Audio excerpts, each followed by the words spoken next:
अररिया के लोकसभा सांसद के घर से एक शख्स को हथियार के साथ गिरफ्तार किया गया था, जिनके बारे में अररिया के लोकसभा सांसद के द्वारा उन्हें शेरशाहवादी और मलधैया कहा गया था और उन्होंने ये भी कहा था कि शेरशाहवादी के पास हथियार नहीं है, शेरशाहवादी बांग्लादेशी है। और इसी को लेकर के ऑल बिहार शेरशाहवादी एसोसिएशन के चेयरपर्सन डॉक्टर सईदुर रहमान ने इस बात का खंडन करते हुए उन्होंने वीडियो जारी की है और अररिया के लोकसभा सांसद से रुजू करने के लिए कहा है। क्या कुछ कहा है डॉक्टर सईदुर रहमान ने, सुनिए।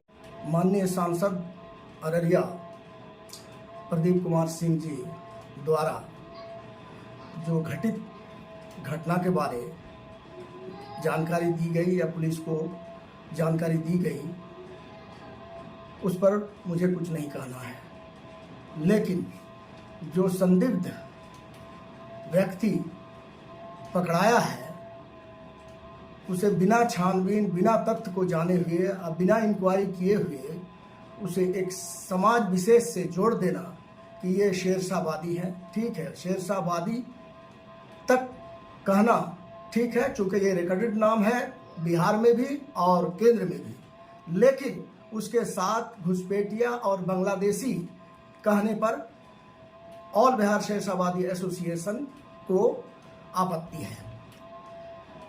वह एक संवैधानिक पद पर पदासीन है, उन्हें जवाबदेही के साथ किसी चीज़ का तथ्य को जानने के बाद किसी समाज को बदनाम या उसका नाम लेना चाहिए। जहाँ तक उनका कहना है कि ये शेरशाहवादी बांग्लादेशी हैं और क्या कहते हैं कि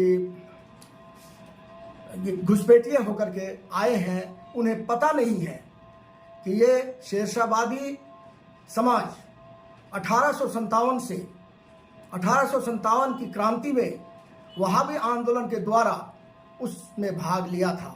और जहाँ तक हथियार नहीं है इनके पास, तो उनको ये भी पता नहीं है 1905 का एवं उससे भी पूर्व का ज़मीनी हथियार शेरशाहवादियों के पास मौजूद है। इसलिए उन्हें घुसपैठी या बांग्लादेशी कहना बिल्कुल सत्य से परे है। प्रदीप कुमार सिंह जी को जानना चाहिए और तहकीक करने के बाद, तथ्य को जानने के बाद किसी समुदाय या किसी समाज विशेष के लोगों पर हमला करना चाहिए। ये नफरती राजनीति, एक राजनीतिक कारण से एक समाज को बदनाम किया जा रहा है और उस पर तरह तरह के आपत्तिजनक बात कही जाती है। ये बिल्कुल सरासर नाजायज, गलत, तथ्यहीन और बेबुनियाद बात है। इसलिए मैं ऑल बिहार शेरशाहवादी एसोसिएशन की तरफ से श्री प्रदीप सिंह जी जो माननीय सांसद हैं अररिया जिला अररिया के, उनसे आग्रह है कि वे इस तथ्य को अच्छी से भली भांति जांच लें कि वो व्यक्ति जिनको उन्होंने अरेस्ट करवाया है तो उनके बारे में पूरी तरह जान लें और तब कहें कि कौन सी समाज का, कौन सी बिरादरी के लोग हैं। मैं पुनः श्री प्रदीप जी से आग्रह करता हूं कि वे इन बातों पर ध्यान देंगे और पुनः एक वो स्टेटमेंट दे करके, जो पूरे इंडिया में करोड़ों की तादाद में शेरशाहवादी मौजूद हैं, खासकर बिहार में, उनसे सार्वजनिक तौर पर माफ़ी मांगे। अन्यथा की स्थिति में अभी जो सारे समाज को ठेस पहुंचा है, उन पर मानहानि का मुकदमा भी किया जा सकता है।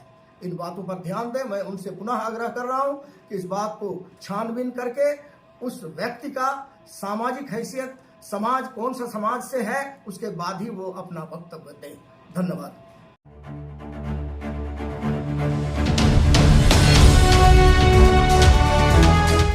ट्रू रिपोर्ट्स, सच आप तक।